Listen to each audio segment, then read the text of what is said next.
سيدنا محمد وعلى آله وأصحابه أجمعين.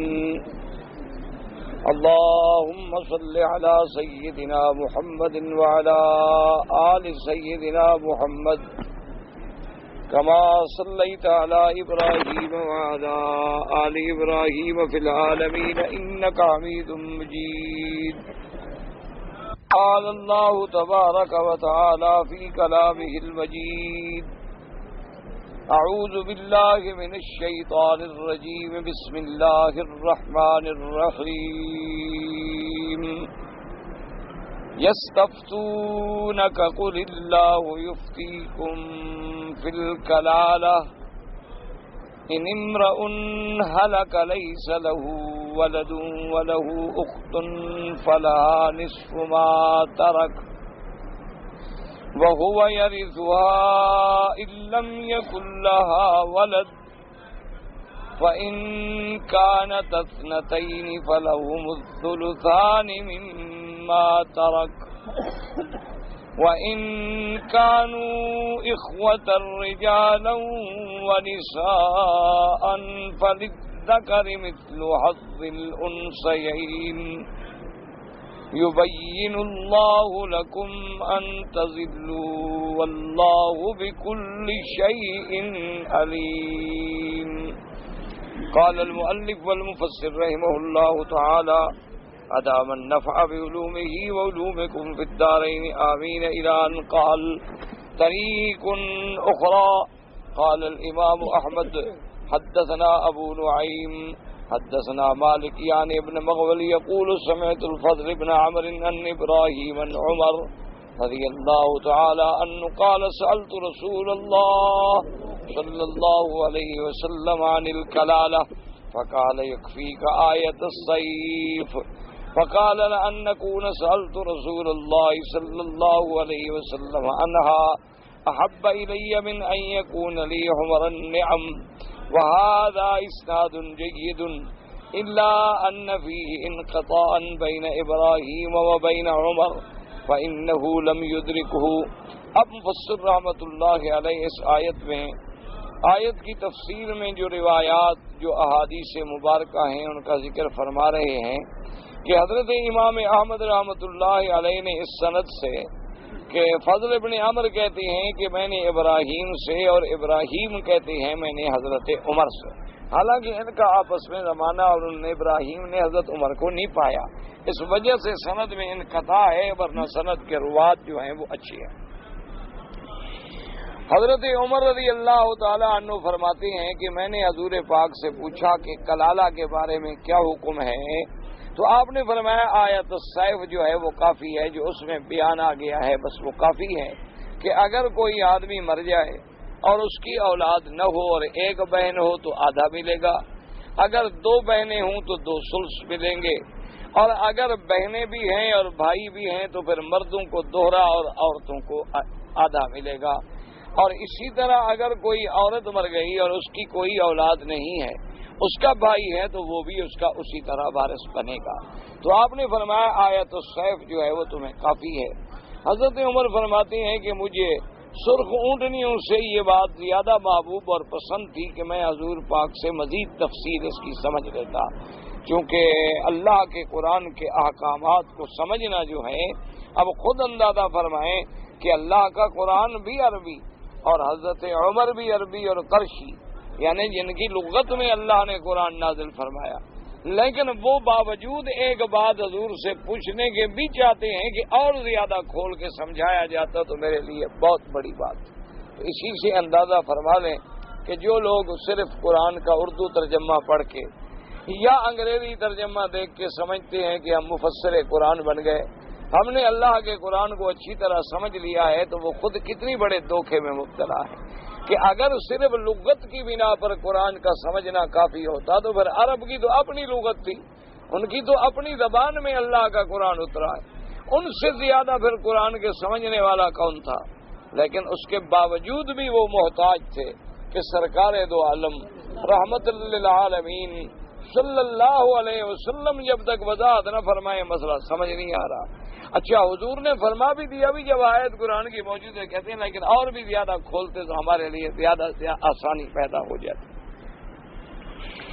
اب جناب فرماتے ہیں مقال الامام محمد حدثنا يحيى ابن آدم قال حدثنا ابو بکر نبی اسحاق البراء ابن عازب رضی اللہ تعالی عنہ قال جاء رجل الى النبي صلی اللہ علیہ وسلم وسأله عن الكلالة فقال يكفيك آية السيف وهذا اسناد جيد ورواه ابو داود والترمذي من حديث ابي بكر بن عياش به وكان المراد بآية السيف انها نزلت في فضل السيف والله تعالى اعلم۔ اب مفسر رحمۃ اللہ علیہ فرماتی ہیں کہ اس آیت کو آیت السیف کیوں کہا جاتا ہے؟ کیونکہ سال کے اندر جو ہے وہ دو موسم ہوتے ہیں، ایک سیف کا ایک شتا کا، یعنی ایک گرمی کا اور ایک سردی کا۔ یہ آیت چونکہ موسم سیف میں اتری تھی تو اس لیے اس کو آیت السیف کے نام سے حضور نے یاد فرمایا۔ ولما ارشد النبی صلی اللہ علیہ وسلم الى تفهمها فإن فيها كفاية نسي النبي صلى الله عليه وسلم معناها ولهذا قال فلا نكون سألت رسول الله صلی اللہ علیہ وسلم اب علی من ان يكون لي عمر النعم۔ اب حضور نے جب آپ کو ارشاد فرمایا کہ اس آیت کو سمجھو تو اب مفسر رحمۃ اللہ علیہ فرماتی ہیں کہ اسی کے اندر کفایت ہے، لیکن وہ کہتے ہیں میں اس بات سے بھول گیا کہ میں اس آیت کا پورا ترجمہ اور پوری تشریح جو ہے وہ حضور پاک صلی اللہ علیہ وسلم سے سمجھ لیتا۔ وقال ابن جرير حدثنا ابن وكيع قال حدثنا جرير قال حدثنا شيباني عن عمرو بن مرة سعيد بن المسيب قال سأل عمر بن الخطاب النبي صلى الله عليه وسلم الكلالة وقال أليس قد بين الله ذلك فنزلت يستفتونك إلى آخر الآية۔ حضرت عمر بن الخطاب رضی اللہ تعالیٰ عنہ نے پوچھا عن الکلالہ کے بارے میں، حضور نے فرمایا کیا اللہ پاک نے قرآن پاک میں اس کو کھول کے بیان فرما دیا ہے؟ کالا اس کے بعد فرماتی ہیں قال قتادہ ذکر لنا ان ابا بکر صدیق رضی اللہ تعالی عنہ قال فی خطبتی الا ان الآیۃ نزلت فی اول سورۃ النساء فی شأن الفرائض انزلها اللہ عز وجل فی الولد والوالد والآیت الثانیہ انزلها فی الزوج والزوجہ والإخوة والأم والآیت التي ختم بها سورۃ النساء انزلها فی الإخوة والأخوات من الأب والأم والآیت التي ختم بها سورۃ الانفال انزلها فی الارحام بعضهم اولی ببعض فی کتاب اللہ مما جرت الرحم من رواه ابن جریر۔ اب حضرت ابو بکر صدیق رضی اللہ تعالی عنہ نے ایک دفعہ ارشاد فرمایا خطبے میں کہ سورۃ النساء کی جو پہلی آیات ہیں وہ میراث کے بارے میں اللہ تبارک و تعالی نے اتاری ہیں، اور ان کے اندر اللہ تبارک و تعالی نے ولد کے یعنی لڑکے کا کیا حق ہے اور والد کا کیا حق ہے یہ بیان فرمایا۔ اور دوسری آیت جو ہے اس میں اللہ نے زوج اور زوجہ کا خامند اور بیوی والاخوۃ من الام اور وہ بھائی جو ماں کی طرف سے ہوں، کیونکہ بعض بھائی جو ہیں شقیق ہوتے ہیں، بعض بھائی باپ کی طرف سے ہوتے ہیں، بعض بھائی صرف ماں کی طرف سے ہوتے ہیں۔ ایک بھائی تو وہ ہے کہ دونوں کی ماں اور باپ ایک ہے۔ کبھی ایسا ہوتا ہے کہ بھائی باپ دونوں کا ایک ہے لیکن ماں الگ الگ ہے، ایک آدمی کے دو بیویاں ہیں، اس سے بھی لڑکا ہے اس سے لڑکا، بھائی تو ہے لیکن دونوں کی ماں جو ہے وہ علیحدہ علیحدہ۔ اچھا کبھی اس طرح بھی ہوتا ہے کہ ماں تو ایک ہے لیکن باپ الگ ہے، کہ عورت کی شادی تھی پہلے ایک لڑکا پیدا ہوا، پھر اس نے دوسری جگہ شادی کی پھر اس سے لڑکا پیدا ہوا، تو پہلا لڑکا پہلے باپ سے ہے اور دوسرا لڑکا جو ہے وہ دوسرے باپ سے ہے۔ تو اس لیے حضرت سیدنا ابو بکر صدیق رضی اللہ تعالیٰ عنہ نے فرمایا کہ اللہ تبارک و تعالیٰ نے اس کی دوسری آیت جو ہے اس کے اندر خامند اور بیوی اخوت من الام کا بیان، والآیت والتی ختم بیا سورۃ النساء، اور اللہ نے سورۃ النساء جس آیت پہ ختم کی اس میں اخوا کا بھائیوں کا بہنوں کا من الاب والام کہ بھائی ہیں بہنیں ہیں باپ سے اور ماں سے ان کا بیان فرمایا، یعنی آدمی مر گیا اولاد کوئی نہیں لیکن بھائی بہن چھوڑ گیا تو ان کے بارے میں کیا حکم۔ والآیت والتی ختم بیا سورۃ الانفال، اور سورۃ الانفال جس پہ اللہ نے ختم کی اس میں اللہ نے اول الارحام کا بیان فرمایا کہ اول الارحام رشتہ دار جو ہیں بعضهم اولا ببعض فی کتاب اللہ مما جرت الرحم من الاسبۃ، کہ رشتہ دار جو ہیں وہ سارے ایک دوسرے میں آپس میں ملے ہوئے ہیں، لیکن جو جتنا زیادہ قریب ہے اتنا زیادہ اس کا حق زیادہ ہے، ورنہ تو سب رشتہ دار ہیں، لیکن رشتہ داری میں پھر دیکھا جائے گا جو آدمی رشتے میں زیادہ قریب ہوگا اس کا اسی طرح حقوق بھی زیادہ ہوگا۔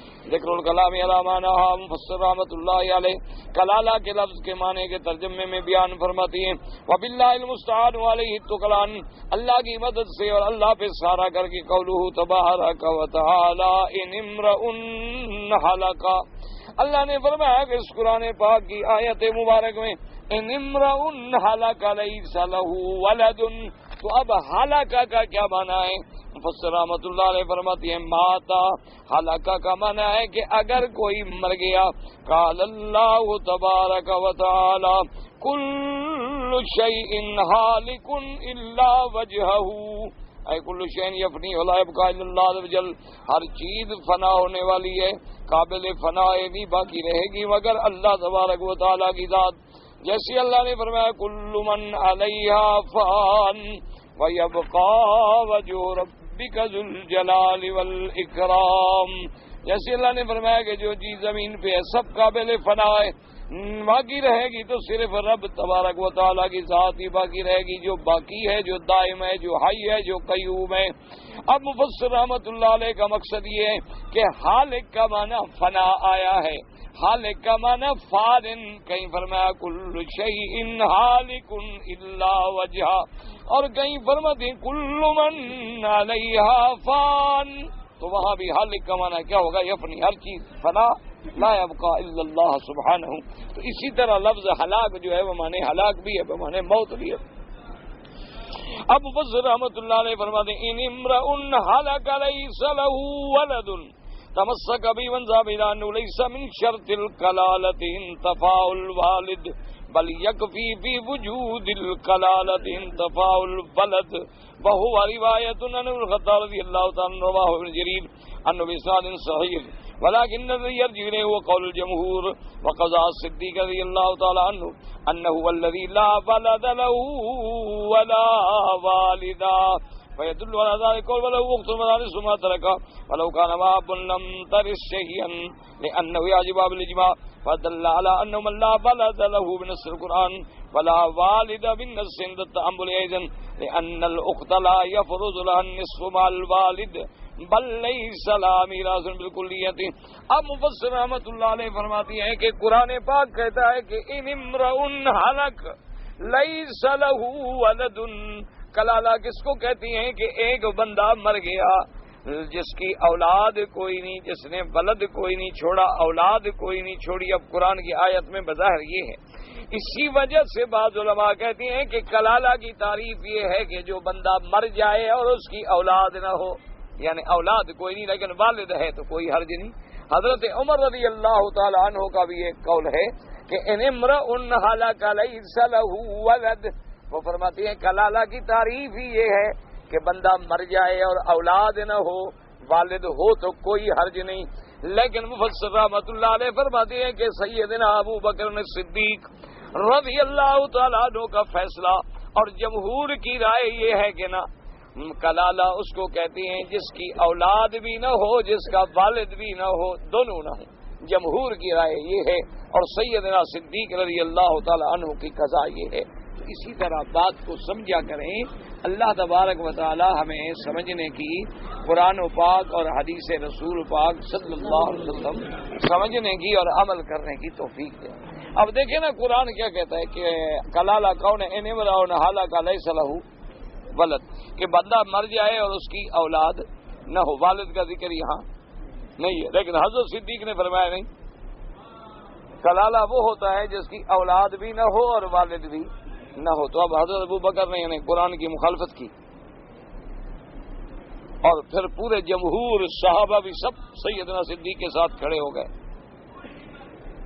یہی مشکل ہوتی ہے کہ آج ہم ایک لفظ ظاہر پڑھ لیتے ہیں، قرآن شریف کا اور حدیث مبارک کا ایک لفظ پڑھ لیا، دیکھو جی حدیث میں یہ لکھا ہے، لیکن سمجھے گا کون؟ اللہ سمجھ بھی تو عطا فرمائے گا۔ اب دیکھیں کہ سیدنا عمر بھی اسی طرف چلے گئے کہ وہ کہتے ہیں کہ کلالہ وہ ہے جس کا اب بیٹا بیٹی نہ ہو، کیوں؟ وہ کہتے ہیں قرآن جو کہہ رہا ہے کہ امرؤ ہلک لیس لہ ولد، لیکن حضرت صدیق فرماتے ہیں نہیں.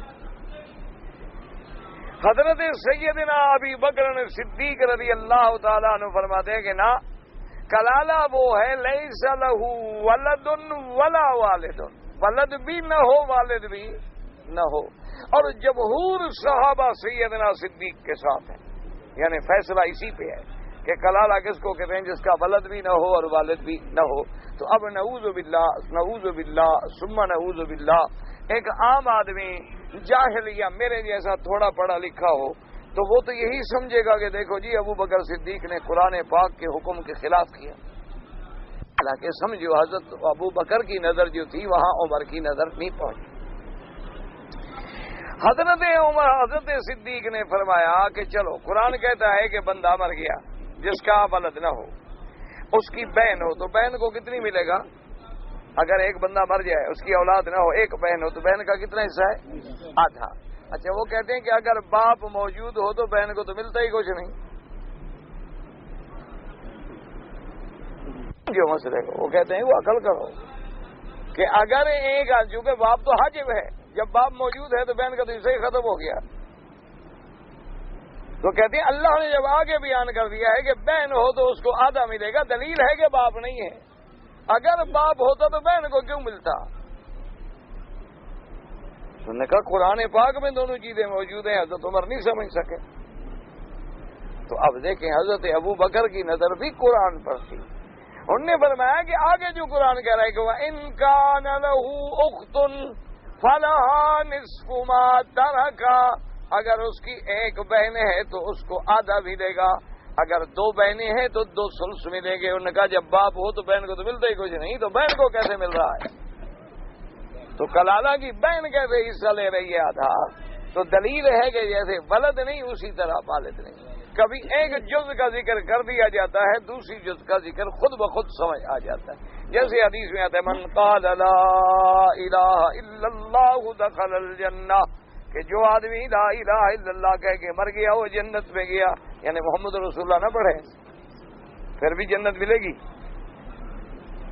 ہاں ایک آدمی ساری زندگی لا الہ الا اللہ پر ایمان رکھے، محمد الرسول اللہ پر ایمان نہ رکھے، جنت میں جائے گا؟ سیدھا جہنم میں جائے گا.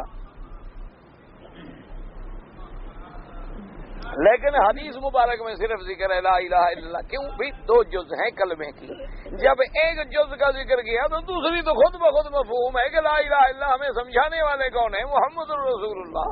تو دوسری جز معلوم ہے، ذکر کرو نہ کرو خود بخود مفہوم ہے.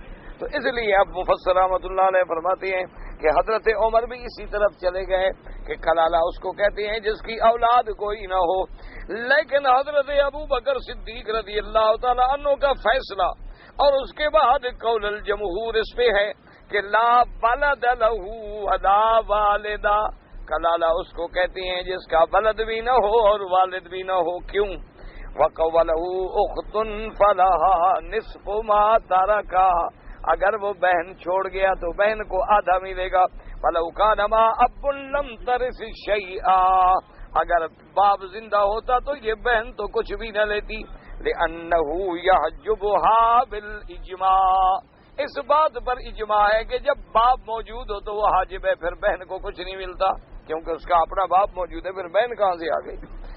تو بات کہتے ہیں فَدَلَّ عَلَىٰ أَنَّهُ، اب یہ بات واضح ہو گئی من لا ولد له بنص القرآن، کہ نص قرآن کے لفظوں سے یہ بات مل گئی کہ کلالہ وہ ہے جس کی اولاد نہ ہو، ولا والدہ، اور والد بھی نہ ہو. یہ بھی قرآن سے سمجھا لیکن تأمل کے ساتھ، یعنی وہ تو ظاہر لفظ ہے ہر کسی نے سمجھ لیا، لیکن جب غور کرو گے تو خود بخود سمجھ آ جائے گا کہ والد بھی نہ ہو اور ولد بھی نہ ہو. کیوں؟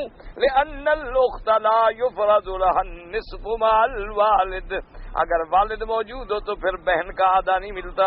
بل ليس لها میراث بالکلیت، بلکہ بہن کا تو مطلقاً میراث ہوتا ہی نہیں کیونکہ جب باپ موجود ہے. وقال الامام احمد رحمہ اللہ تعالی حدثنا الحكم بن نافع قال حدثنا ابو بکر عبد الله المقول وعطية حمزة وراشد عن زید بن ثابت بن سئل عن زوج واخت لاب وام فات الزوج النصف والاخت النصف فكلم في ذلك فقال حضرت رسول الله صلى الله عليه وسلم كذا بذلك تفرد به احمد بن هذا الوجه وقد نقل به وابن عباس والزبير انما كان يقولان في الميت ترك بنتا واختا عنده لا شيء الاخت لقوله تعالى ان امرأ هلك ليس له ولد ولو اخت فلها نصف ما ترك فإذا ترك بنتا فقد ترك فرضا ولا شيء الاخت وخالفهم الجمهور وقالوا في هذا المسألة البنت النصف بالفرض والاخت النصف الاخر بالتعصيب في غير هذه الآية وهذه الآية التي نص يحضرها في هذه السورة واما بنصها بالتعصيب ما رواه البخاری رحمہ اللہ تعالی. اب مفسر رحمۃ اللہ علیہ فرماتے ہیں کہ حضرت زید بن ثابت کی خدمت میں ایک آدمی نے پوچھا ان زوج و اخت لاب و ام، ایک آدمی کا خامند ہے، بہن ہے، بہن بھی لاب و ام، ماں باپ سے، تو اب اس کو کیا دیا جائے؟ انہوں نے کہا خامند کو آدھا، بہن کو آدھا. اب اس بارے میں جب بات کی گئی ان سے کہ آپ نے یہ فیصلہ فتویٰ دیا ہے، انہوں نے کہا ہاں میں حضور کی خدمت میں حاضر تھا اور حضور نے اسی طرح فیصلہ فرمایا تھا. اب مفسر رحمۃ اللہ علیہ فرماتے ہیں کہ ابن جریر نے حضرت ابن عباس اور حضرت ابن زبیر رضی اللہ عنہ دونوں سے نقل کیا ہے کہ ایک میت، ایک آدمی مر گیا، تارک بنتن و اختن، وہ ایک لڑکی بھی چھوڑ گیا اور بہن بھی چھوڑ گیا. وہ کہتے ہیں لا شیء للاخت، وہ کہتی ہیں کہ بہن کو کچھ نہیں ملے گا، کیونکہ قرآن کہتا ہے ان امرؤ ہلک لیس لہ ولد ولہ اخت فلہا نصف ما ترک، کہ جو آدمی مر گیا اس کی اولاد کوئی نہیں، اس کی بہن کو آدھا ملے گا. فَإِذَا تَرَكَ بِنْتًا، اگر وہ اپنی لڑکی چھوڑ گیا، فقط ترک ولدن، تو گویا وہ اپنی اولاد تو چھوڑ گیا. فلا شیء للاخت، تو حضرت ابن عباس اور حضرت ابن زبیر جیسے آدمی فرماتے ہیں کہ ایک آدمی مر گیا، وہ چھوڑ گیا ایک بیٹی اور بہن، تو اب بھئی بہن کو کیا ملے گا؟ انہوں نے کہا بہن کو کچھ نہیں ملے گا، اس لیے کہ اس کی بیٹی موجود ہے. قرآن کہتا ہے کہ بہن کو تو تب ملے گا جب اس کی ولد نہ ہو، جب بیٹی موجود ہے تو گویا وہ ولد کے قائم مقام آ گئی.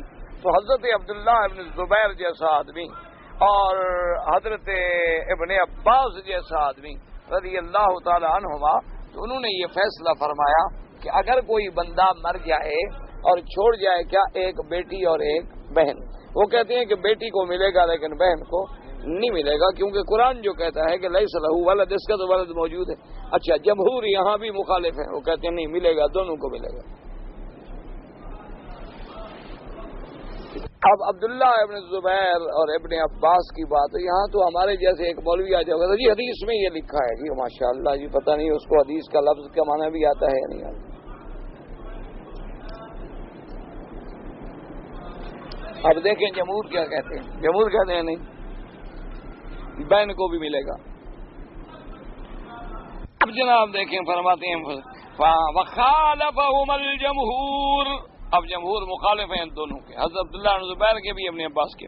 فقالوا في هذه المسألة البنت النصف بالفرض، وہ کہتے ہیں کہ یہاں بیٹی کو آدھا ملے گا، یہ تو فرائض کا اس کا حق ہے کہ اس کی بیٹی جو ہے.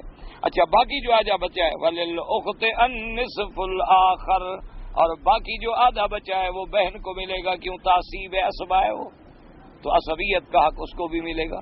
اب جمہور جو ہیں وہ کہتے ہیں کہ جب بندہ مر گیا، ایک بیٹی چھوڑ گیا اور ایک چھوڑ گیا بہن، وہ کہتے ہیں کہ بیٹی کو آدھا تو ملے گا ہی ملے گا، تو بیٹی ہے نا، فرائض ہے اس کا.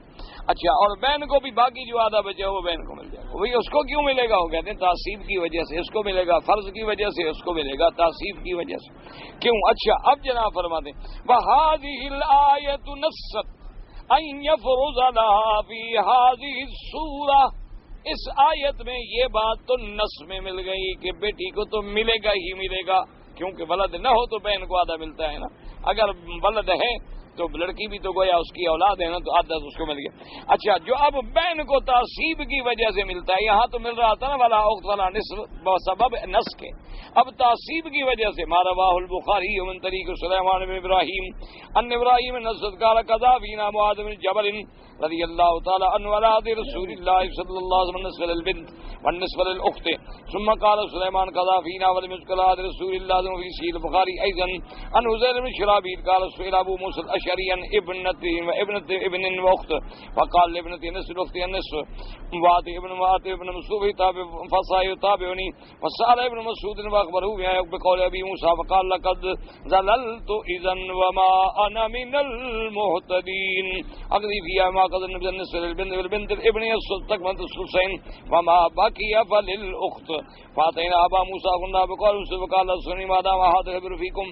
اب جناب صحیح البخاری کے اندر یہ حدیث موجود ہے.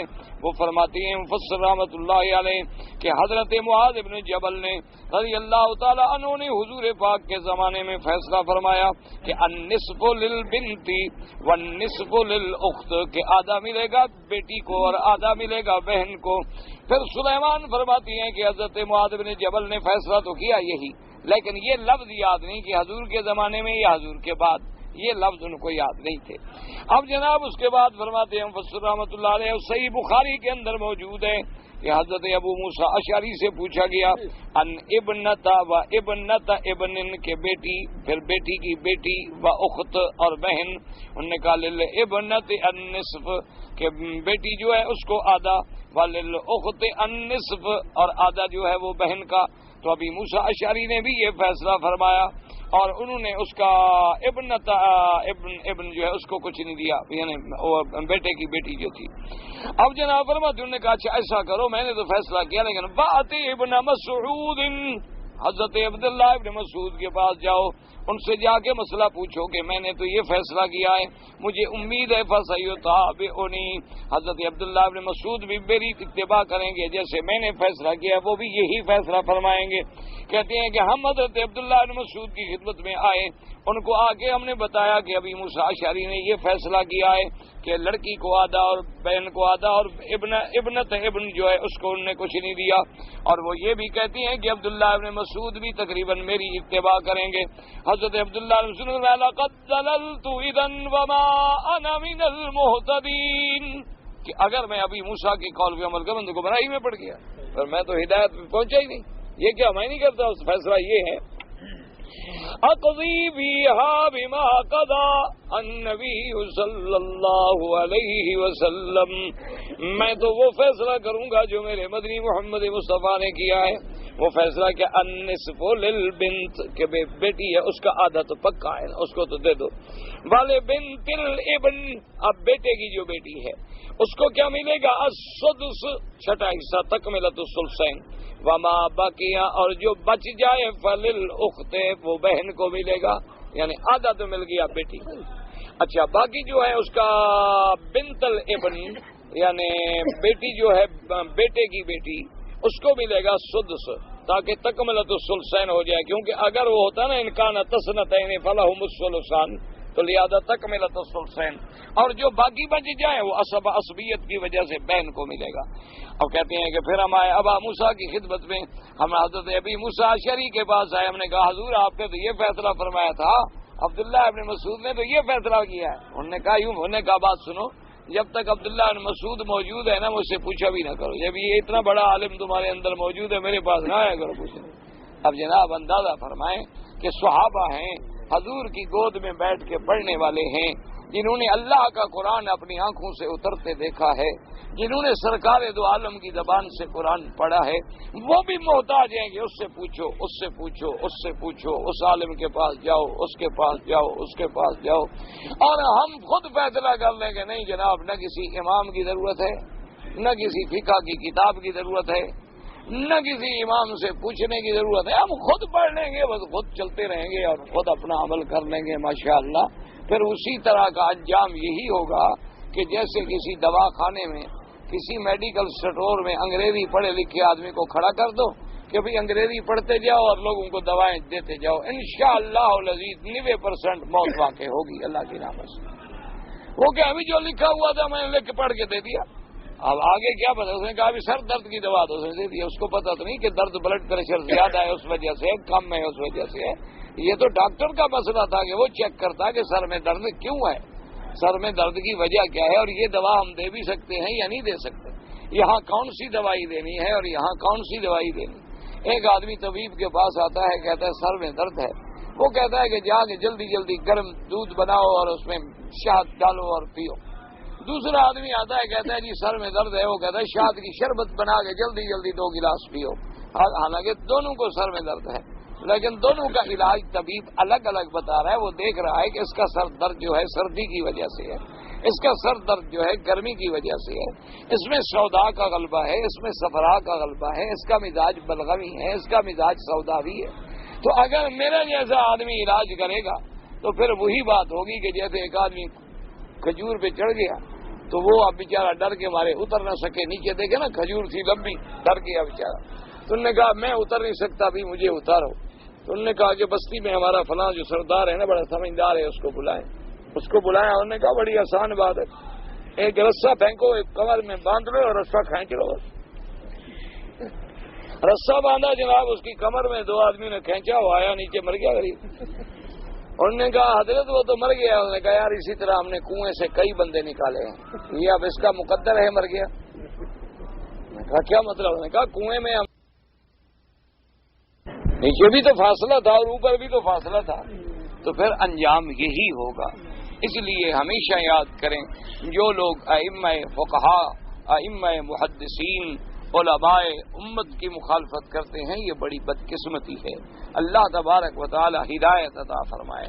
دعا کیا کریں اللہ ہم سب پہ راضی ہو، اللہ تبارک و تعالی ہم سب پہ راضی ہو جائیں اور اپنے رستے پہ چلنے کی صحیح توفیق عطا فرمائے۔ بڑے بڑے علماء، بڑے بڑے فحول العلماء محتاج ہوتے تھے کہ بھئی فلاں مسئلہ سمجھ نہیں آ رہا، فلاں آدمی سے رجوع کرو، فلاں آدمی سے رجوع۔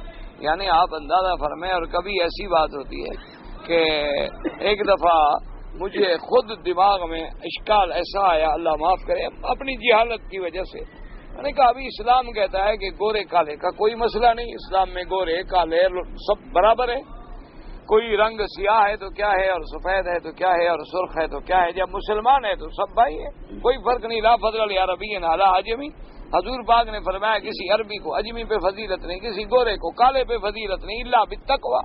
بات تو تقوی کی ہے، تقوی ہے تو دیکھ لیں سیدنا بلال کا مقام بھی دیکھ لیں، ورنہ گورا چٹا تو زیادہ ابی لہب تھا اور عبداللہ ابن ابی تھا۔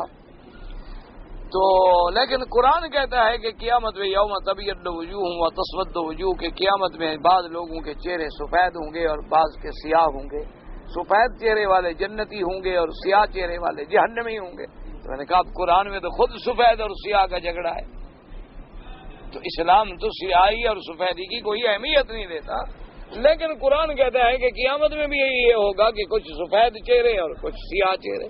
اما الذین ابیضت وجوہہم ففی رحمت اللہ، جو سفید والے ہوں گے وہ اللہ کی رحمت اور جنت میں ہوں گے، اور سیاہ چہروں والے جو ہیں وہ جہنم میں ہوں گے۔ تو اب جناب میں نے ایک تفسیر دیکھو، وہ کتاب دیکھو، وہ کتاب دیکھو، وہ کتاب دیکھو، کچھ سمجھ ہی نہ آئے کہ بھئی اگر خدا نہ خواستہ کوئی انگریز، کوئی کافر، باہر کی دنیا میں ہم لوگ پھرتے ہیں، تقریریں کرتے ہیں، کوئی کافر کھڑا ہو جائے، وہ کہے جی تم کہتے ہو گورے کالے کا کوئی فرق نہیں، تمہارے قرآن میں گورے کالے کا فرق ہے، کیسے کہتے ہو کہ فرق نہیں؟ تو بڑا پریشان ہوا۔ اتفاق تھا حج کا موسم تھا، اللہ کا شکر تھا میرے استاذ بھی حج پہ آئے تھے، تو میں شام کو حضرت کو لے کے جاتا تھا اپنے گھر، بڑھاپا تھا حضرت کا تو ساتھ ہی جانا ہوتا تھا، تو راستے میں ایسے چلتے چلتے سیڑھیوں پر میں نے پوچھا حضرت یہ مسئلہ ہو گیا؟ انہوں نے کہا حضرت کون سا مسئلہ بن گیا؟ انہوں نے کہا وہ جو سفید اور سیاہ اس دنیا کا مسئلہ ہے یا عالم آخرت کا ہے؟ بس بات ختم، مسئلہ حل ہو گیا۔ ابھی دنیا میں اللہ نے کوئی فرق نہیں رکھا نا، وہ تو عالم ہی الگ ہے، وہاں تو جزا ہی جزا ہے، عمل تو ہے ہی نہیں وہاں، تو وہاں کے مسئلے کو دنیا پر قیاس کرنا تو جاہلیت ہے، وہ تو عالم ہی الگ ہے۔ انہوں نے کہا اللہ کے بندے سفید سیاہی وہاں قیامت کے دن کی بات ہے یا دنیا کی بات ہے؟ یوم تبیض وجوہ، کب، کس دن؟ انہوں نے کہا تو یوم کے لفظ میں جواب موجود ہے اور ادھر ادھر جواب ڈھونڈنے کی ضرورت کیا ہے؟ تو بات ختم ہو گئی۔ اب استاد نے 1 منٹ میں بات سمجھا دی جو ہم سارا دن نہ سمجھ سکے، کیونکہ اس لیے ہمیشہ قاعدہ ہوتا ہے، اللہ تبارک و تعالی رحمت فرمائے۔ تو بڑے بڑے اس وقت کیونکہ بچپن تھا، شوق ہوتے تھے معقول پڑھو، منطق پڑھو، فلسفہ پڑھو، فلاں کتابیں پڑھو، تو بعض کتابیں اتنی مشکل ہوتی تھی نا معقول کی، اللہ معاف کرے، اللہ معاف کرے، کہ وہ سمجھ نہیں آتی، ایک ایک مسئلے کو 10 دن لگ جاتے کہ بھئی کیا سمجھے، اور لگے ہوئے ہیں طالب آپس میں پوچھ رہے ہیں، مطالعہ کر رہے ہیں، کچھ استاد کے پاس آتے, استاد حضرت یہ مسئلہ تو بالکل سے, انہوں نے کہا مشکل ہے ہی نہیں, کون سا مسئلہ بھی ہاں یہ کوئی بات نہیں ہے, بس ایسے بیٹھ کے 2 لفظوں میں سمجھیے تو یوں تھا اور یوں تھا, ایسے ٹھیک ہو گیا, ہاں ٹھیک ہو گیا. تو یہ اصول ہوتا ہے کہ جائے استاد خالص کہ ہمیشہ قرآن سمجھنا ہے تو علماء کی خدمت میں آؤ, اگر دین سمجھنا ہے تو فقہاء کی خدمت میں آؤ, حدیث سمجھنی ہے تو محدثین کی خدمت میں آؤ. جب تک ان کے دروازے پہ نہیں آئیں گے صرف ہمیں پڑھنے سے نہیں آ سکتا. اگر ہمیں پڑھنے سے آتا تو اب دیکھیں ابو موسیٰ اشعری, معاذ ابن جبل, عبداللہ ابن زبیر, ابن عباس, جن کی جوتیوں کے برابر بھی ہم نہیں ہو سکتے تمام دنیا کے علماء, لیکن ان کے بھی کتنے بڑے اختلاف ہیں. اور عبداللہ بن مسعود غصے میں آ گئے, فرمایا اچھا میں ابو موسیٰ اشعری والا فیصلہ کر دوں, لقد ضللت اذن, پھر تو میں گمراہ ہو گیا. میں تو وہ فیصلہ کروں گا جو میں نے حضور پاک صلی اللہ علیہ وسلم سے سنا. اور دیکھو کمال یہ تھا, جب ابی موسیٰ اشعری کو جا کے کہا گیا کہ حضرت عبداللہ ابن مسعود نے تو آپ کا فیصلہ نہیں مانا, بلکہ انہوں نے کہا کہ اگر میں اسی طرح کروں تو میں تو گمراہ ہو جاؤں گا, مانا یہ ہے کہ وہ گمراہی میں پڑے ہوئے ہیں, بات تو یہی تھی نا. تو انہوں نے کہا کہ ما دام ھذا الحبر فیکم, جب اتنا بڑا عالم تمہارے اندر موجود ہے مجھ سے مسئلہ پوچھا ہی نہ کرو, عبداللہ ابن مسعود سے پوچھو. انہوں نے صحیح فرمایا. آج اگر ہمارے جیسا مولوی ہوتا کہہ رہا ہے چھوڑے یار, اس مولوی کو پتہ ہی کوئی نہیں, اس کو کیا پتا. ہمارے جیسا کوئی مولوی ہوتا نا جناب, 4 گالیاں بھی سنا دیتا ساتھ, اور کہتا میں مجھے بتایا, اس مولوی کو کیا پتا, وہ پڑھا ہوا ہی نہیں ہے. انا للہ و انا الیہ راجعون. بس دعا کریں اللہ ہمیں سب کا ادب نصیب, دعا کیا کرو اللہ ہمیں بے ادبی سے بچائے. بھائی ہم تو اس بات سے بھی ڈرتے ہیں کہ استاد کی بے ادبی ہو جائے. امام ابو حنیفہ تو بڑی بات ہے, امام ابو حنیفہ, امام شافعی, امام مالک, امام احمد ابن حنبل, ان ائمہ کے تو ہم جوتیوں میں بیٹھنے کے بھی قابل نہیں. ہم تو اس بات سے بھی ڈرتے ہیں کہ کہیں ہمارے استاد کی مخالفت نہ ہو جائے, ہمارے استاد کی بے ادبی نہ ہو جائے, کہیں استاد کے شان میں کوئی لفظ ہماری زبان سے نہ نکل جائے, کوئی ایسا لفظ نہ آ جائے. ہم تو اپنے استاد سے اتنا ادب کرتے ہیں, دعا کریں کہ اللہ ہمیں بے ادب نہ بنائے, اللہ تبارک و تعالی ہمیں بے ادب نہ بنائے. بے ادب محروم شدت فضل رب. بزرگوں نے کہا ہے کہ جو بے ادب ہے اس کو اللہ کی رحمت پھر نصیب نہیں ہوتی. یہ رحمتیں ملتی ہی ان لوگوں کو ہیں جن کو اللہ نے ادب نصیب کیا ہے, جن کو اللہ نے تواضع نصیب کیا ہے. ہم نے تو اپنے اساتذہ ایسے دیکھے, میرے استاد ہیں ابھی زندہ ہے. میں جب پاکستان گیا تو وہ KLP روڈ کے اوپر ہی مدرسہ ہے ماشاءاللہ. پہلے جب ہم پڑھتے تھے بہت دور تھا جنگل میں, اب وہ ماشاءاللہ سڑک پہ آ گیا, بڑی سڑک پہ مدرسہ لے آئے, ادھر چھوڑ دیا, اور وہ بالکل عین روڈ پہ ہے ماشاءاللہ, سڑک پہ ہے مدرسہ بالکل, یعنی سڑک سے اترے تو 20-25-100 قدم بھی نہیں بنتا. تو میں نے ڈرائیور کو پابند کر دیا, میں نے کہا بھی یہ سڑک وہ لو جہاں استادوں کا مدرسہ ہے, تاکہ ہم استادوں سے مل لیں, اور کوشش ہم یہ کریں کہ عصر کی نماز میں وہیں پہنچ جائیں اور مسجد میں نماز ہو جائے جماعت کے ساتھ, بجائے اس کے کہ سڑک پہ کھڑے ہو گئے ہم 5-6 آدمی پڑے. تو انہوں نے کہا کہ جی ٹھیک ہے سڑک یہاں سے نکلتی ہے, مجھے تو آتی نہیں, بھول گئی سڑکیں وڑکیں. انہوں نے کہا جی فلاں جگہ سے ایک سڑک نکلتی ہے, بس وہ لے لیں گے, وہ اچھی سڑک ہے اور شارٹ ہے, اور ٹھیک پھر مدرسے میں نکل. انہوں نے کہا تم جانے, تمہارا کام جانے, مجھے تو مدرسے میں پہنچانا ہے استادوں کے پاس. تو خیر اللہ کی شان یہی تھی, اللہ کو یہی منظور تھا کہ نماز تو ہو گئی, جماعت ہو گئی, اور ہم جب پہنچے تو جماعت کو کافی دیر ہو گئی تھی, یعنی آدھا پونا گھنٹہ گزر گیا. ہم نے جلدی سے وضو تھا الحمدللہ, جا کے پہلے اپنی نماز پڑھی. نماز پڑھ کے مدرسے میں چھٹیاں تھیں, کیونکہ ہم جب جاتے ہیں تو شوال ہوتا ہے, شوال میں تو مدرسے ہوتے نہیں. ایک آدمی تھا, ہم نے پوچھا کہ بھائی استاد یہاں ہیں, مدرسہ تو سارا بند ہے. انہوں نے کہا حضرت ہیں اور کمرے میں سوئے ہوئے. تو میں نے کہا بھائی اب ہم تو نہیں اٹھاتے. انہوں نے کہا کہ نہیں حضرت جاگ رہے ہیں اور کمرے میں سے. میں نے کہا بھائی جاگ رہے ہیں نہیں, دروازہ بند ہے, بس ہم بیٹھ جاتے ہیں. ٹھیک. اب ساتھیوں نے کہا کہ حضرت اندھیرا ہو جائے گا اور ہم نے ابھی آگے بڑا سفر کرنا ہے اور رات کا سفر بڑا خطرناک ہے اور ایسا ہے. میں نے کہا بھائی میں تو نہیں دروازہ کھٹکھٹا سکتا استاد کا, سوئے ہیں آرام کر رہے ہیں, آخر مغرب کے لیے اٹھیں. وہ آدمی کہا حضرت میں نے ابھی دیکھا ہے وہ جاگ رہے ہیں. میں نے کہا تمہاری مرضی کچھ کر لو, میں دروازے کو ہاتھ نہیں لگاؤں. میں نے کہا اچھا حضرت میں جا کے اٹھاتا ہوں. میں نے کہا تم بھی تو میرا نام کہو گے نا کہ مولوی مکی آیا ہوا ہے, میرا نام کہہ کے استاد کو ڈسٹرب کرو گے, پریشان کرو گے. سوئے ہوئے ہیں تو سوئے ہوئے. انہوں نے کہا حضرت میں قسم کھاتا ہوں جاگ رہے ہیں. میں نے کہا اچھا ایسا کرو میں یہاں سے چلے جاتا ہوں دور ادھر سڑک کی طرف, اتنی دیر میں تم حضرت کو اٹھا دو, میں جب آؤں گا چلو میں تو یہاں نہیں ہوں گا نا جب حضرت اٹھیں گے. تو ہماری قدرتی طور پر شاید حضرت نے باتیں اندر سے سن لی تو حضرت خود اٹھائے. انہوں نے کہا اللہ کے بندے کیا بات کرے, میں تو جاگ رہا ہوں. تو خیر بڑی محبت سے ملے, اللہ انہیں جزائے خیر عطا فرمائے. ہم تو حضرت حیران ہو جاتے ہیں. میں نے کہا حضرت صرف زیارت کرنی تھی, دعا کر لیں اور مجھے سفر کرنا ہے. انہوں نے کہا یہ تو ناممکن ہے, تم نے چائے پینی ہے, اگر روٹی نہیں کھاتے ہو تو چائے پینی, اور چائے اس شرط سے کہ میں بناؤں گا, چائے میں خود بناؤں گا اور خود بنا کر تمہیں پلاؤں گا پھر اجازت دوں گا. ورنہ نے کہا حضرت پھر تو مغرب ہو جائے گا, اچھا نماز بھی پڑھا دو. حضرت اتنے دور سے ہم آپ کے پیچھے پڑھنے آئے ہیں کہ ہم نماز پڑھانے آئے ہیں. انہوں نے کہا نہیں بھائی آپ مکے سے آئے ہیں, مکے والوں کو ہم پیچھے نہیں کھڑا کرتے.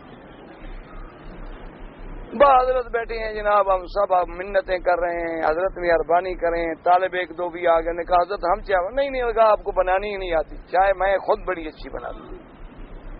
وہ آپ چائے بنا رہے ہیں, اسٹوو جلا رہے ہیں, اسٹوو جلتا نہیں, اب کیا کریں. اتنے میں مغرب کی نماز ہو گئی, جا کے نماز پڑھی. پھر ہم نے کہا حضرت اب تو مہربانی کر دیں. کہا کہ نہیں چائے تو پیے. ایسے استاد کہاں سے ہیں, اللہ ان کو سلامت رکھے. اور یہ ان کی دعائیں ہیں خدا کی قسم, ورنہ ہم تو ایک لفظ بھی نہ پڑھنا چاہتے. یہ ان کی دعائیں ہیں, یہ ان کے علم کا صدقہ ہے کہ آج ہم جیسے لوگ مولوی بن گئے, ورنہ ہم بگڑے تگڑے بلوچ کہاں مولوی بنتے ہیں یار. عقل کی بات کرو, میری برادری دیکھو تو تمہارا عقل خراب ہو جائے. کبھی شوق ہو نا تو فوٹو شوٹو میں دکھاؤں گا آپ کو.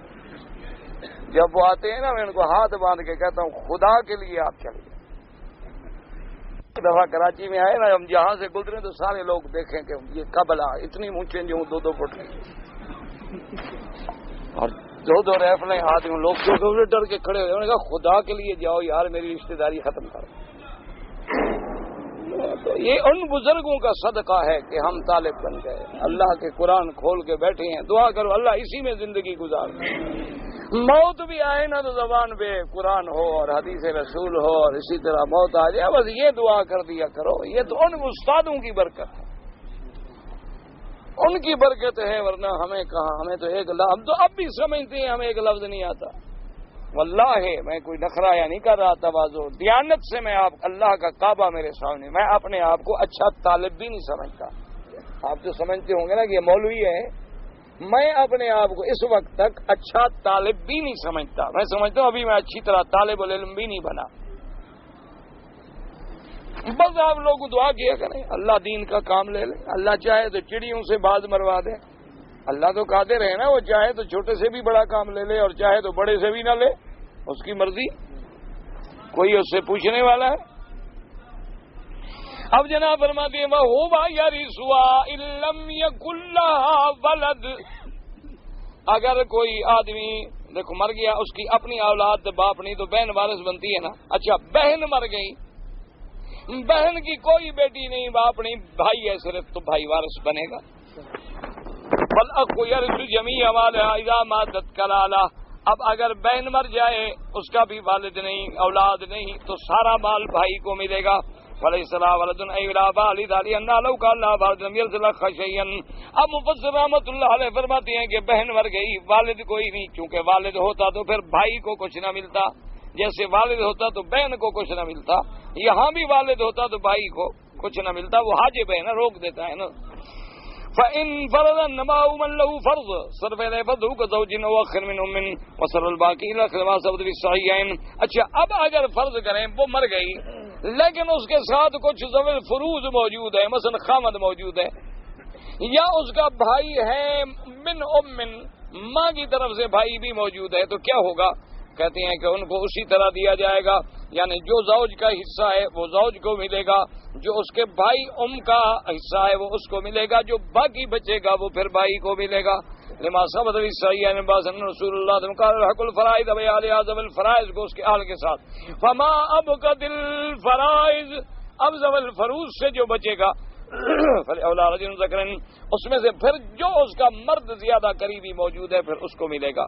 وَقَوْلُهُ تَعَالَىٰ فَإِنْ كَانَتْ اثْنَتَيْنِ فَلَهُمَا الثُّلُثَانِ مِمَّا تَرَكَ أَيْ فَإِنْ كَانَ لِمَن يَمُوتُ كَلَالَةٌ أُخْتَانِ فَلَهُمَا الثُّلُثَانِ وَكَذَا مَا زَادَ عَلَى الْأُخْتَيْنِ فِي حُكْمِهِمَا وَمِنْ هَٰؤُلَاءِ أَخَذَ الْجَمَاعَةُ حُكْمَ الْبِنتَيْنِ كَمَا يَسْتَفِيدُ حُكْمُ الْأَخَوَاتِ مِنَ الْبَنَاتِ فِي قَوْلِهِ تَعَالَىٰ إِنَّ الْإِنسَانَ فَوْقَ اثْنَتَيْنِ فَلَهُ الثُّلُثَانُ مَا تَرَكَ. اب مفسر فرماتا ہے کہ اگر کوئی مر گیا کلالہ لیکن اس کی دو بہنیں ہیں تو دو تہائی ان کو مل گئی.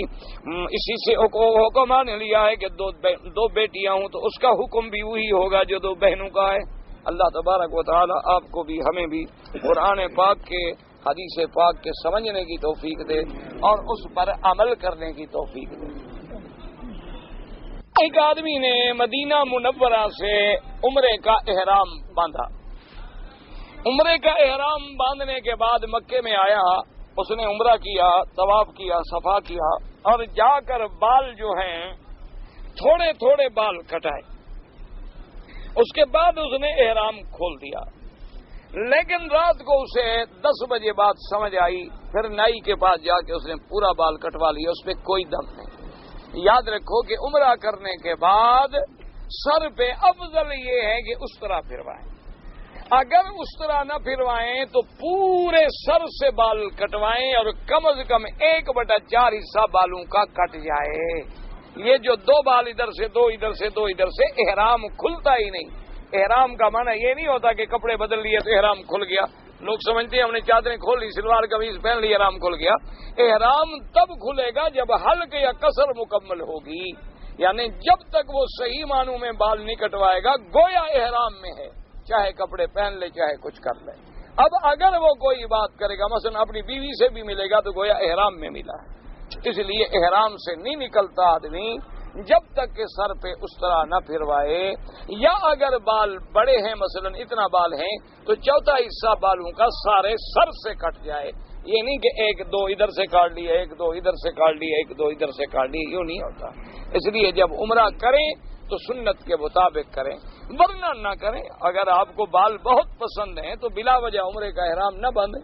کوئی ضروری نہیں ہے آپ عمرہ نہیں کریں گے تو کعبہ شریف اداس ہو جائے گا. اور اگر آپ نے ثواب لینا ہے تو پھر سنت رسول اللہ صلی اللہ علیہ وعلا آلہ واصحابہ وسلم تسلیما کثیرا کثیرا. اللہ کے کروڑوں صلاۃ و سلام ہوں میرے محبوب پر. جب حضور پاک نے اس طرح فرمایا ہے تو پھر ہماری کیا طاقت ہے؟ جب حضور پاک نے پورے سر کے بال کٹوائے ہیں تو پھر بحث میں پڑنے کی کیا ضرورت؟ امام شافعی رحمت اللہ علیہ کے نزدیک ہے کہ اگر 3 بال بھی کٹ جائیں تو وہ کہتے ہیں احرام سے نکل جائے گا. یہ نہیں کہتے کہ ایسا کرو. اب تو سمجھیں، وہ یہ کہتے ہیں یعنی اس پر جرمانہ نہیں ہوگا اگر ایسا کر لیا، لیکن وہ بھی یہ نہیں کہتے کہ ایسا کیا کرو. اب لوگوں نے تو رواج بنا لیا ہے نا جی کہ وہی خود کینچی لے لی، یا کوئی لڑکا کھڑا ہوتا ہے اس کو اسی بھائی 1 ریال دو دے، اچھا بھائی ادھر سے کہا بس تھوڑا کرنا میرے فیشن میں فرق نہ پڑے، تو پھر عمرے کرنے کی ضرورت کوئی نہیں ہے. بلا وجہ تکلیف نہ کیا کریں اور بلا وجہ ثواب کے بجائے گناہ نہ کیا کریں. کیوں آپ تو عمرہ کے سمجھ کے چلے گئے نا، احرام نکل گیا، آپ اسی طرح محرم میں بیوی سے مل رہے ہیں تو محرم میں، خوشبو ہاتھ کو لگا رہے ہیں تو محرم میں، صابن غسل والا کر رہے ہیں تو محرم میں، وہ تو دم پڑتی چلی جائیں گی، خدا جانے سینکڑوں بکریاں ہو جائیں گی، کیونکہ احرام سے تو آپ نکلے ہی نہیں. ایسے عمرے کرنے کا کیا فائدہ ہے؟ ثواب کے بجائے آدمی گناہ حاصل کرے. میں حرم شریف میں نماز پڑھ کے اپنے گھر واپس گیا. جب میں وہاں پہنچا تو ایک جماعت ہو رہی تھی، میں جماعت میں مل گیا. کوئی بات نہیں، آپ کو اللہ نفل کا ثواب دے دیں گے، کوئی ایسی بات نہیں، اچھی بات ہے، اچھا کیا آپ نے. جی کہ ایک مرتبہ قحط پڑ گیا. حضرت بلال ابن حارث مزی رضی اللہ عنہ روضہ پہ حاضر ہو کر عرض کیا کہ آپ کی امت ہلاک ہو رہی ہے، بارش نہیں ہو رہی. انہیں خواب میں ملے اور تو خواب میں اگر فرما دیں تو کوئی بات نہیں، کوئی ایسی بات نہیں. لیکن بہرحال ہم نے ایک حدیث پڑھی نہیں ہے کہ کس جگہ ہے، لیکن اگر خواب کی بات ہے تو کوئی حرج نہیں. خواب میں تو حضور کی زیارت ہو سکتی ہے، حضور پیغام بھی دے سکتے ہیں، حضور فرما بھی سکتے ہیں. وصال کے بعد بھی صحابہ کرام حاضر ہوتے تھے. صحابہ کرام مشکل حل کرنے کے لیے تو حاضر نہیں ہوتے تھے، وہ تو خواب میں حضور نے ارشاد فرمایا. اور یہ بھی نہیں فرمایا کہ چلو میں تمہاری مشکل حل کر دیتا ہوں، یہ کہا کہ جا کے کہو کہ وہ دعا کریں. تو مسئلہ تو خواب میں بھی موجود ہے کہ حضور نے فرمایا بلال عمر کے پاس جاؤ میرا سلام کہو، تو حضور نے تو مشکل حل نہ کی. تو تمہارے تو اپنے خواب میں جو تم نے لکھا ہے گو یہ حدیث ہے ہی نہیں، لیکن تمہارے بقول بھی حضور نے خواب میں یہ کہا کہ حضرت عمر سے جا کے کہو میرا سلام کہو اور دعا کریں. انہوں نے دعا مانگی، استسقا کی یا دعا مانگی، اللہ نے بارش دے دی، تو کوئی منع نہیں.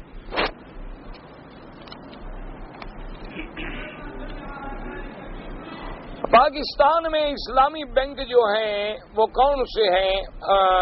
میرے معلومات میں تو الفیصل بینک الاسلامی کے نام سے ہیں، اور اسی طرح اور بھی ہیں، بینک التقوی ہے، بینک البرکہ ہے، اور بھی کئی بینک ہیں. آپ کو جب انشاءاللہ معلومات، اور سب سے بہتر بات میں آپ کو بتا دوں کہ شیخ محمد تقی عثمانی دارالعلوم کراچی، انہیں آپ خط لکھ کے پوچھ لیں گے نہ تو آپ کو صحیح جگہ بھیج دیں، کیونکہ وہ الحمدللہ ماہر اقتصادیات ہیں اسلام کے، اور انہیں بڑے صحیح معلومات ہیں کہ کون سے بعض بینک ایسے بھی ہیں کہ نام اسلامی ہے لیکن واقعی اسلامی نہیں ہوتے، لیکن انہیں پتہ ہے کہ 100% اسلام کے مطابق کون کون سے بینک کام کر رہے ہیں. تو آپ ان بینکوں میں بلکہ کوشش کریں. ہر مسلمان، آپ کے ملک پہ بڑا مشکل وقت ہے، دعا بھی کریں کہ اللہ پاک تمام مشکلیں آسان فرما دے، اور اللہ ہر مسلمان ملک کی حفاظت فرمائے. اللہ حرمین الشریفین کو قیامت تک ہر فتنے سے محفوظ فرمائے، اور اپنے ملک کے لیے تھوڑی ہمت بھی کریں. آپ ان کو کوئی خیرات شہرات نہ دیں، لیکن اپنے اکاؤنٹ میں پیسے بھیجیں، اپنے اکاؤنٹ بھیجیں، اپنے باپ کو بھیجیں، اپنے بھائی کو بھیجیں، اپنے بیٹے کو بھیجیں، اپنی اولاد کو بھیجیں، لیکن قانونی طریقے سے، بینکوں کے طریقے، تاکہ زر مبادلہ انہیں ملے اور ان کی مدد ہو. اور دعا کرو اللہ ہمیں کافروں کے قرضوں سے بچائے. اللہ تبارک و تعالی، دیکھو نا آدمی قرض والے کے آگے تو پھر سر جھکانا پڑتا ہے نا. جب میں نے آپ کا قرضہ دینا ہے تو میں سر اونچا کر سکتا ہوں.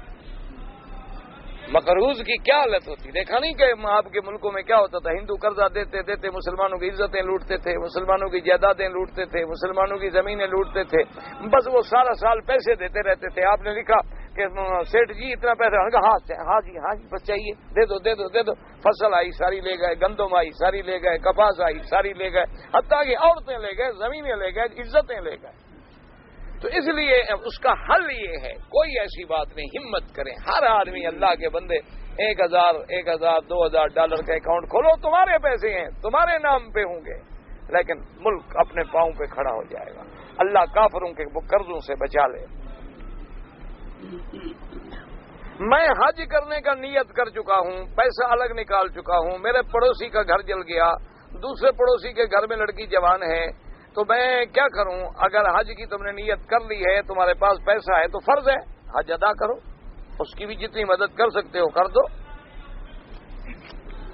یہ تھوڑا ہے کہ بھئی حج کی فرضیت کو چھوڑ کے ایک آدمی فرض نواز آ جائے، اس کو فرضیت نہیں چھوڑی جا سکتی. میں اپنی بیوی کو عمرے پہ بلا رہا ہوں، عمرہ کرنے کے بعد اس پہ حج فرض ہو جائے گا؟ نہیں، وہ غریب ہے تو حج فرض ہے ہی نہیں. آپ بلوائیں، آپ عمرے کے ویزے پر وزٹ پر رکھیں، اور اگر اللہ چاہے اور قانون میں اجازت مل جائے، یہ اسلام کا ملک ہے، یہاں کے قانون کی مخالفت نہ کیا کریں، نظام کی مخالفت نہ کیا کریں، تاکہ بلا وجہ قیامت میں آدمی گناہگار نہ ہو. میں نے کاکیا سے احرام باندھا، عرفات چلا گیا، حج پڑھا، مزدلفہ مینا کی عام کاروائیاں مکمل کی، مگر قیام مینا نہیں کر سکا، اپنے کیمپ میں آ جاتا. اگر آپ کی کوئی ڈیوٹی تھی، کوئی مجبوری تھی، تو کوئی حرج نہیں، کوئی جرمانہ نہیں.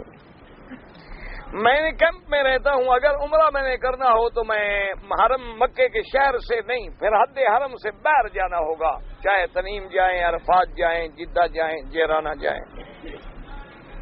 لوگ توید لکھ دیتا ہے، دھاگا پڑ دیتا ہے. بھائی میں تو توید شوید کا نہ لکھتا ہوں نہ قائل ہوں. بنی اسرائیل کی کتاب میں لکھا ہے، جب بنی اسرائیل کی کتاب میں لکھا ہے تو جھوٹا قصہ ہے، بات ہی ختم ہو گئی، پوچھنے کی ضرورت ہی نہیں آپ کو. میراث کے بارے میں کوئی اچھی کتاب اردو میں تو مجھے نام نہیں آتا. اس کا بہترین حل یہ ہے کہ کتب خانے ہیں نا جہاں کتابیں بکتی ہیں، ان سے جا کے پوچھو کہ بھی علم میراث میں کوئی اردو کی کتاب ہے. لیکن تمہیں اردو کی کتاب اگر علم میراث کی مل بھی جائے نا، انشاءاللہ تمہیں نہیں آئے گی. پھر بھی تم نہیں سمجھ سکتے. یہ تم بھول جاؤ گے. میراث کی کتاب اردو پڑھ کے میراث سمجھ لو گے. استادوں سے جا کے پڑھو میراث. دعوت کا اہتمام. دعوت کا معنی خوشی ہوتی ہے کہ اللہ پاکستان کو عزت دے. اور کیا؟ ہمارے مکان میں ایک قیمتی چیز گم ہو گئی. اس چیز کے بارے میں مجھ پر شبہ ہے. اس کی صفائی میں مجھے کوئی قسم دلا رہے ہیں. آپ اگر سچے ہیں تو قسم اٹھا سکتے ہیں. اگر اصل مسئلہ تو یہ ہے کہ آدمی جھوٹی قسم نہ کھائے. اگر آدمی بے گناہ ہے اور اپنی بے گناہی کی قسم کھاتا ہے تو کوئی جرمانہ نہیں, کوئی خوف نہیں, کوئی ڈر نہیں, کوئی منع نہیں. بات تو یہ ہے کہ جھوٹ نہ کہنا, جھوٹی قسم نہ کھانا, اور وہ بھی اللہ کے حرم میں. اس لیے اللہ تبارک و تعالیٰ جھوٹی قسم سے بچائے. اب ایک آدمی ہے, کہتے ہیں جی تم نے چوری کی, اس نے نہیں کی. وہ کہتے ہیں قسم دو, کہتے ہیں ٹھیک ہے جی میں قسم کھاتا ہوں, کوئی حرج نہیں. جب وہ بیچارہ ہے ہی سچا تو سچی قسم کھا رہا ہے تو کوئی حرج نہیں, کوئی ڈر نہیں. واللہ تعالی عالم علمہ وتم. اللهم صل على سيدنا محمد وعلى ال سيدنا محمد كما صليت على ابراهيم وعلى ال ابراهيم في العالمين انك حميد مجيد. یا اللہ یا رحمان یا رحیم یا حی یا قیوم یا ذو الجلال والاکرام یا الہنا الہ کل شیء الہا واحدا لا الہ الا انت. اللهم انت الميسر لكل عسير وانت على كل شيء قدير. اللهم يسر امورنا وامور اولادنا وامور اخواننا وامور بناتنا وامور المسلمين. اللهم اجعل لنا وللمسلمين من كل هم فرجا ومن كل ضيق مخرجا ومن كل بلاء عافيا. اللهم اغفر لنا كل ذنب واحفظ عنا كل جنب وفرج عنا كل کرب. یا اللہ بیماروں کو شفا عطا فرما. یا اللہ بیماروں کو شفا عطا فرما. یا اللہ بیماروں کو شفا عطا فرما. یا اللہ ہماری ہم سب دوستوں کی, ہر مسلمان کی بیماریاں ظاہری, باطنی, روحانی, جسمانی, نفسانی دور فرما. یا اللہ جن لوگوں نے دعاؤں کے لیے کہا سب کی حاجتیں پوری فرما. یا الہ العالمین ہر مسلمان کے گھرانے پہ رحم فرما. یا اللہ سب کی داخلی خارجی بیماریاں پریشانیاں دور فرما. یا الہ العالمین عالم اسلام کی عزت اور غلبے کا فیصلہ فرما. یا اللہ عالم اسلام کی عزت کا فیصلہ فرما. یا اللہ کفر کی ذلت کا فیصلہ فرما. یا الہ العالمین حرمین الشریفین کو قیامت تک ہر حاسد کے حسد سے محفوظ فرما. ہر مفسد کے فساد سے محفوظ فرما. ہر قسم کے فتنوں سے محفوظ فرما. یا اللہ پاکستان پہ رحم فرما. یا اللہ پاکستان میں امن قائم فرما. یا اللہ قرآن و سنت کا قانون نافذ فرما. یا اللہ سب کو بھائی بنا. یا اللہ سب کے جھگڑے دور فرما. یا الہ العالمین مسلمان ہندوستان میں ہیں, بنگلہ دیش میں ہیں, بہار میں ہیں, برما میں ہیں, اراکان میں ہیں, کوسوفو شیشان میں ہیں, فلسطین میں ہیں, عرب عجم میں ہیں, کشمیر میں ہیں. سب کی جان مال آبرو عزت کی حفاظت فرما. یا اللہ مسلمانوں کی مساجد کی حفاظت فرما. یا اللہ مسلمانوں کے دینی مدارس معابد کی حفاظت فرما. یا اللہ دین کے کام کرنے والوں کی حفاظت فرما. یا اللہ دین کے کام کرنے والوں کی حفاظت فرما. یا اللہ علماء حق کی حفاظت فرما. یا الہ العالمین یا ارحم الراحمین ہمیں تو مانگنا بھی نہیں آتا, بغیر مانگے اپنی رحمتیں عطا فرما. سب کے دامن اپنی رحمتوں سے بھر دے. یا اللہ اب کفر اسلام کو چیلنج کر رہا ہے. یا اللہ یہود و حنود پہ اپنا قہر نازل فرما. اللہم انزل علیہم باسک الذی لا یرد عن القوم المجرمین. اللہم اہلک اعداءک اعداء الدین. اللہم شتت شملہم. اللہم فرق جمعہم. اللہم زلزل اقدامہم. اللہم خالف بین کلمتہم. اللہم مزقہم کل ممزق. اللہم انصر الاسلام والمسلمین. اللہم انصر الاسلام والمسلمین. اللہم احفظ سائر بلاد المسلمین وہذا البلد الامین فاجعلها آمنا مطمئنا سخاء رخاء الى یوم الدین برحمتک یا ارحم الراحمین. سبحان ربک رب العزت عما یصفون وسلام علی المرسلین والحمد للہ رب العالمین.